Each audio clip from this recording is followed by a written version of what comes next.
جمعیت طلبہ اسلام ایک تنظیم کا نام ہے. جمعیت طلبہ اسلام ایک پروگرام کا نام ہے. جمعیت طلبہ اسلام ایک نصب العین کا نام ہے.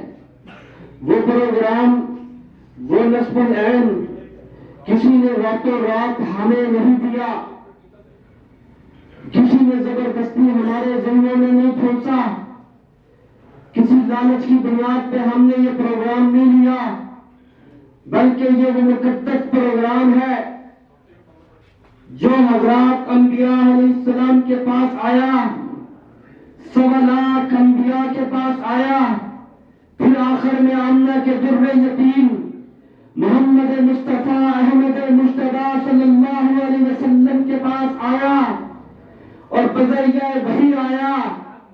پھر آپ صلی اللہ علیہ وسلم سے حضرات صحابہ کرام، تابعین، تبع تابعین، ائمہ مجتہدین، علماء حق کی ایک مقدس چین اور لڑی کے ذریعے ہم تک پہنچا. پھر اس مقدس نظریے کو آئندہ نسل تک منتقل کرنے کا نام جمعیت طلبہ اسلام ہے. وہ پروگرام کیا ہے؟ وہ پروگرام اللہ کی عبادت، رسول اللہ کی اطاعت، ہر ظالم سے بغاوت، ہر مظلوم کی حمایت، بلا تفریق پوری انسانیت کی خدمت. آج 1.25 لاکھ انبیاء کی زندگیوں کا مطالعہ کریں، ان کی تعلیمات کا خلاصہ نکالیں، آپ کو یہی 5 چیزیں نظر آئیں گی. اللہ کی عبادت نظر آئے گی، رسول اللہ کی اطاعت نظر آئے گی، ہر ظالم سے بغاوت نظر آئے گی، ہر مظلوم کی حمایت نظر آئے گی، بلا تفریق پوری انسانیت کی خدمت نظر آئے گی. اور یہی پروگرام جمعیت طلبہ اسلام کا پروگرام ہے. جمعیت طلبہ اسلام انبیاء کے مشن کو لے کے آپ کے پاس حاضر ہوئی ہے. جمعیت طلبہ اسلام کی بنیاد 19 اکتوبر 1969 میں رکھی گئی. آج اس بات کو 55 سال ہو گئے. ان 55 سالوں میں ملک کے اندر جو تحریکیں چلی، ہر تحریک میں جمعیت طلبہ اسلام نے ہر اول دستے کا کردار ادا کیا. چاہے وہ تحریک بحالی جمہوریت ہو، تحریک نظام مصطفیٰ ہو، تحریک ند صحابہ ہو، یا ماشاء اللہ کے خلاف تحریک، جمعیت طلبہ اسلام نے ہر تحریک میں ہر اول دستے کا کردار ادا کیا. اور میں زیادہ دور نہیں جانا چاہتا. 2018 میں جب بیرونی طاقتوں نے کچھ لوگوں کو اس ملک میں مسلط کر کے سول مارشل لا لگایا، جب ہر زبان گم ہو گئی تھی، جب آنکھیں دیکھنا بند ہو گئی تھی، جب ہاتھ ہلنا بند ہو گئے تھے، سب سہمے ہوئے تھے، اس وقت میرے قائد نے ان کے خلاف تحریک کا آغاز کیا. پورے ملک میں 14 ملین مارچ ہوئے، 2 مرتبہ آزادی مارچ ہوا، کراچی سے لے کر اسلام آباد تک 1 ملین مارچ ہوا، اور پھر اس کے بعد اسلام آباد میں 14 دن رہے. جمعیت طلبہ اسلام کے کارکن، یہ کبیر والا کے نوجوان، یہ خانہ وال کی جمعیت طلبہ اسلام، یہ کراچی کی جمعیت طلبہ اسلام، پنجاب کی جمعیت طلبہ اسلام، KPK کی جمعیت طلبہ اسلام، بلوچستان کی جمعیت طلبہ اسلام، کراچی سے لے کر گلگت تک جمعیت طلبہ اسلام کا ایک ایک کارکن اپنے قائدین کے شانہ بشانہ تھا. باوجود حالات کی سختیوں کے، موسم کے جبر کے، جمعیت طلبہ اسلام کے کارکن اس جھنجھتے ہوئے موسم میں بھی گرم خون لے کر اپنے قائدین کے شانہ بشانہ تھے. نعرہ تکبیر، نعرہ تکبیر، تاجدار ختم نبوت، جمعیت طلبہ اسلام، جمعیت طلبہ اسلام، محمد اویس صاحب، نعرہ تکبیر. اور جمعیت طلبہ اسلام جب 74 کی تحریک چلتی ہے، قائد جمعیت حضرت مولانا مفتی محمود رحمہ اللہ کے اندر قادیانیت کو للکار رہے تھے اور ختم نبوت کی جنگ لڑ رہے تھے، جب قائد جمعیت مفکر اسلام مفتی محمود رحمہ اللہ اسمبلی کے اندر کھڑے تھے، جمعیت طلبہ اسلام کے کارکن ہر چوک میں، ہر چوراہے میں، ہر گلی میں، ہر بازار میں، ہر سکول، کالج اور یونیورسٹی میں، ہر مدرسے میں اپنے قائد کے شانہ بشانہ تھے۔ اللہ تبارک و تعالیٰ نے اپنے فضل و کرم سے مفتی محمود کو کامیابی عطا کی، ختم نبوت کی کامیابی۔ جمعیت طلبہ اسلام کے کارکن اس کے شانہ بشانہ تھے۔ آج جب 50 سال گزرے، نصف صدی ہوئی، تاریخ میں صفحہ پلٹا، ہم سب نے دیکھا وہ مفتی محمود جو کل اسمبلی کے اندر موجود تھا، آج اس کا لخت جگر فرزند مفتی محمود قائد جمعیت حضرت مولانا فضل الرحمان پوری آن شان، جرت اور طاقت کے ساتھ سپریم کورٹ کے جج کے سامنے ختم نبوت کا مقدمہ لڑ رہا تھا۔ کل کی جمعیت طلبہ اسلام مفتی محمود کے شانہ بشانہ تھی، آج 50 سال کے بعد آج کی جمعیت طلبہ اسلام فرزند مفتی محمود کے شانہ بشانہ ہے۔ کل بھی ہم چوکوں اور چوراہوں میں، سکولوں، کالجوں اور یونیورسٹیوں میں جمعیت علماء اسلام کے اکابرین کے شانہ بشانہ تھے۔ آج بھی ہم پنجاب سے لے کر بلوچستان تک، بلوچستان سے لے کر خیبر تک، گلگت تک ہم اپنے قائدین کے شانہ بشانہ ہیں، اور انشاءاللہ ہم اس عزم کا اظہار کرتے ہیں کہ میرے قائد جب بھی کسی تحریک کا اعلان کریں گے، ہم اسلام آباد میں جانے کا حکم کریں گے، انشاءاللہ جمعیت طلبہ اسلام کے یہ جیلے انشاءاللہ اپنی قائد کی آواز پر لبیک کہتے ہوئے وہاں پہ پہنچیں گے، انشاءاللہ پہنچیں گے، انشاءاللہ اپنی تاریخ کو قائم رکھیں گے، انشاءاللہ قدم ڈگمگائیں گے تو نہیں، پیچھے تو نہیں ہٹیں گے، ڈریں گے تو نہیں، جھکیں گے تو نہیں، ثابت قدم رہیں گے، ہمارے قدم آگے کی طرف بڑھیں گے انشاءاللہ، اس کے لیے محنت کریں گے انشاءاللہ۔ میرے عزیز دوستو، آج اس وقت ملک کے اندر لاہور نکالے کا نظام تعلیم نافذ ہے۔ لاہور نکالے نے یہ نظام تعلیم دیا، اس وقت جس نے نعرہ لگایا تھا جو اس نظام تعلیم کو پڑھ لے گا، جو بچہ ہمارے سکول، کالج اور یونیورسٹی میں آئے گا، وہ رنگ و نسل کے لحاظ سے تو ہندوستانی ہوگا، مگر سوچ و فکر کے لحاظ سے وہ انگلستانی ہوگا۔ وہ اس نے اس لیے بنایا تھا یہ نظام تعلیم تاکہ انگریز سرکار کے لیے ملازم بھرتی کر سکے، تاکہ انگریز سرکار کے لیے منشی اور کلرک بھرتی کر سکے، لیکن بدقسمتی سے 5 صدی سے زیادہ عرصہ گزر چکا، ملک آزاد ہوئے کو ہمارے نظام تعلیم میں تبدیلی نہیں لائی گئی۔ جمعیت طلبہ اسلام اس تحریک کا آغاز کرنا چاہتی ہے کہ اس نظام تعلیم کو بدلا جائے، کیونکہ یہ لاہور نکالے کا نظام تعلیم ہے۔ یہ نظام تعلیم ایک کلرک، منشی اور ملازم کو پیدا کرتا ہے، قوم کے لیے رہبر و رہنما پیدا نہیں کرتا۔ جمعیت طلبہ اسلام اس کے لیے کراچی سے لے کر خیبر تک، گلگت سے لے کر بلوچستان تک ملک کے چپے چپے میں اس کے لیے آواز اٹھا رہی ہے۔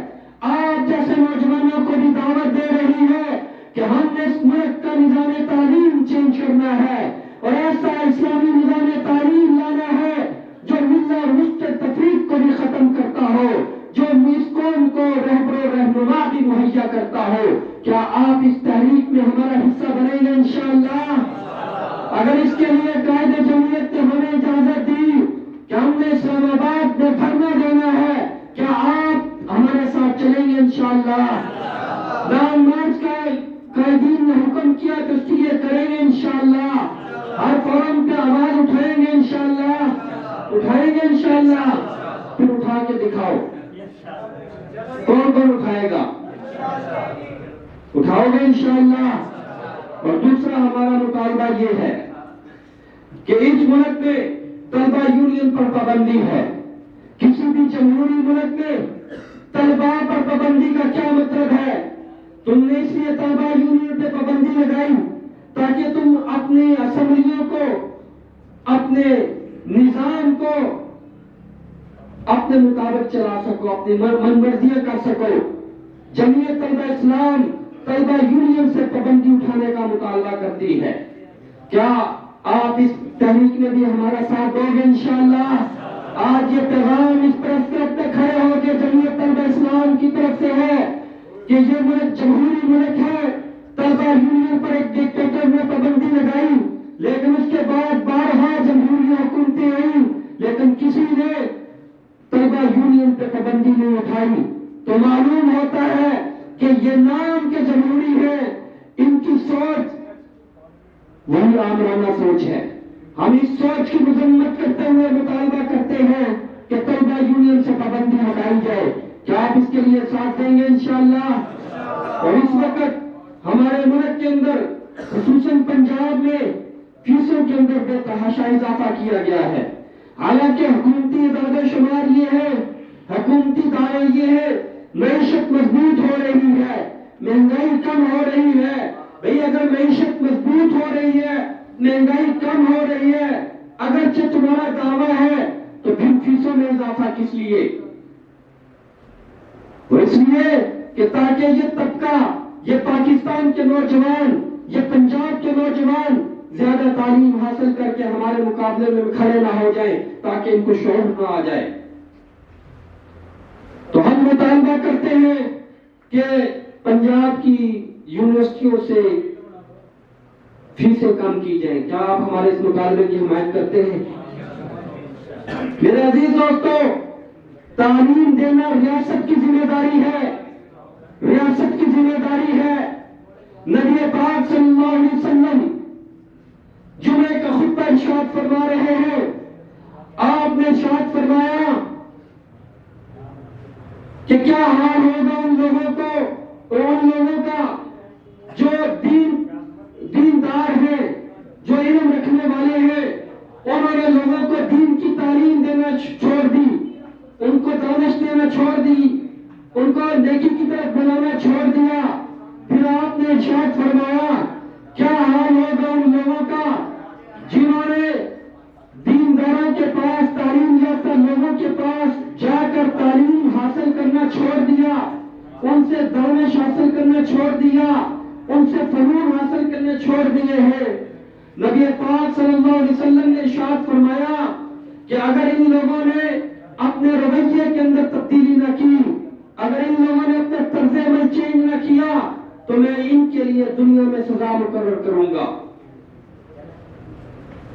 یعنی آخرت کے اندر جو سزا ہوگی سو ہوگی، ان کی آخرت کے اندر بھی ان کو سزا دوں گا، اور آخرت کے اندر جو سزا ہوگی وہ ہوگی، دنیا کے اندر بھی ان کے لیے سزا مقرر کروں گا. اس میں تو اس میں ایک تفصیل ہے مختصراً یہ کہ امام محمد رحمہ اللہ نے فقہ حنفی میں یہ مسئلہ مستنبط کیا ہے. یہاں مدرسے کے طالب علم موجود ہیں. اس حدیث سے مسئلہ مستنبط کیا ہے کہ تعلیم دینا سرکار کی ذمہ داری ہے، اور ریاست اس پر جبر کر سکتی ہے کہ میرے پاکستان کا شہری وہ تعلیم یافتہ ہو. بھائی ریاست جب جبر کر سکتی ہے، یہاں تو بغیر مطالبے کے یہ نوجوان اور طلبہ اور جمعیت طلبہ اسلام یہ مطالبہ کر رہی ہے کہ ہمیں تعلیم کی بھیک دی جائے، لیکن یہ تعلیم دینے کی بجائے جو ہمارے سکول ہیں، جو ہمارے ادارے ہیں تعلیمی، ان کو بھی بند کیا جا رہا ہے. جہاں پہ اساتذہ کو بھرتی کرنا ہے تاکہ اساتذہ کی تعداد پوری ہو اور تعلیم کا سلسلہ جاری ہو، اساتذہ کو بھرتی نہیں کیا جا رہا اس بنیاد پہ کہ یہاں پہ اساتذہ کم ہے. اساتذہ پورے کرنے کی بجائے یہاں پہ سکولوں کو پرائیویٹ کیا جا رہا ہے اور این جی اوز کے حوالے کیا جا رہا ہے. جمعیت طلبہ اسلام حکومت پنجاب کے اس تعلیم دشمن منصوبے کی بھرپور مذمت کرتی ہے اور اپنے اساتذہ اور طلباء کے شانہ بشانہ کھڑی ہے، اور یہ مطالبہ کرتی ہے کہ جن سکولوں میں اساتذہ کی تعداد کم ہے وہاں استاد بھرتی کیے جائے، نہ کہ ان سکولوں کو پرائیویٹ کیا جائے. اگر ان سکولوں کو تم پرائیویٹ کرتے ہو تو میرا وہ غریب بچہ، غریب باپ کا وہ غریب بچہ جو اپنی کتابیں نہیں لے سکتا، جو اپنی قلم اور پنسل نہیں لے سکتا، وہ تعلیم کے اخراجات کیسے پورے کرے گا؟ لہذا یہ تعلیم دینا ریاست کی ذمہ داری ہے، وہ سکولوں کو پرائیویٹ نہ کرے بلکہ اساتذہ کی تعداد پوری کر کے وہاں کے تعلیمی نظام کو بہتر کیا جائے۔ کیا آپ اس کے لیے جمعیت طلبہ اسلام کی حمایت کرتے ہیں؟ انشاءاللہ، اور انشاءاللہ جمعیت طلبہ اسلام اساتذہ کے ساتھ بھی شانہ بشانہ کھڑی ہے اور اپنے طلبہ کے ساتھ بھی کھڑی ہے۔ کیا آپ اس کے ساتھ ہیں؟ انشاءاللہ جمعیت طلبہ اسلام کی معاملت سازی شروع ہے، ممبر سازی شروع ہے، اور یہ ایک تحریک ہے، تو کیا آپ اس تحریک میں جمعیت طلبہ اسلام کے معاون بنیں گے؟ انشاءاللہ ممبر بنیں گے، خود ممبر بنیں گے، خود بنیں گے، اوروں کو دعوت نہیں دیں گے؟ دیں گے۔ یہ شیروں کا شہر ہے، یہ شہیدوں کا شہر ہے، یہ مجاہدوں کا شہر ہے، یہ بہادر لوگوں کا شہر ہے، یہاں کی زمین سرخیز ہے، تو انشاءاللہ کبیر والوں سے جو آواز اٹھے گی، انشاءاللہ یہ آواز پورے ضلع میں گونجے گی، پھر پورے ڈویژن میں گونجے گی، پھر پورے پنجاب میں گونجے گی انشاءاللہ۔ یہاں سے قافلے بھرپور نکلیں گے، ایک ایک طالب علم کے پاس جائیں گے، ایک ایک اسٹوڈنٹ کے پاس جائیں گے، ہر کالج میں جائیں گے، ہر یونیورسٹی میں جائیں گے، نکلیں گے، جمعیت طلبہ اسلام کی دعوت دیں گے، بھرپور رکنیت سازی کریں گے انشاءاللہ، ریکارڈ رکنیت سازی ہوگی انشاءاللہ، اور ضلع خانہ بال کی جمعیت طلبہ اسلام طلبہ کی سب سے بڑی تنظیم بنے گی انشاءاللہ۔ کون کون اس کا ارادہ کرتا ہے؟ انشاءاللہ انشاءاللہ اگر تمہارا یہی عزم ہے، پھر میں کہہ دوں ان اندھیروں سے اب کوچ کرے، ہم نئے عزم سے بنیادیں سحر رکھتے ہیں۔ والسلام۔ اب بس آج کی اس تقریب کا آخری کام وہ جمعیت طلبہ اسلام ضلع خانوال کی رکنیت معاملت سازی کا افتتاح ہے، اور اس کا افتتاح جو ہے ملک صاحب کریں گے، پھر اس کے بعد بھائی رمضان صاحب سے گزارش ہوگی کہ وہ دعا فرمائیں گے۔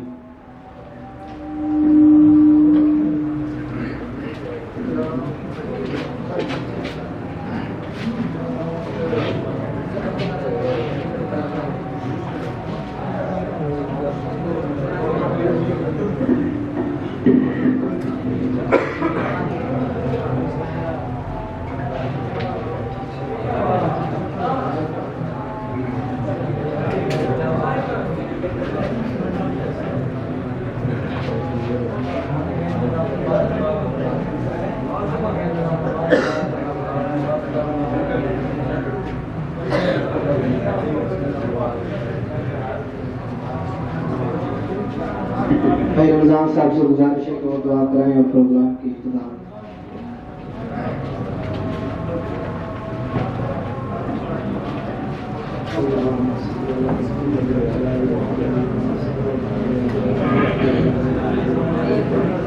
یا اللہ یا رحیم یا قدیم یا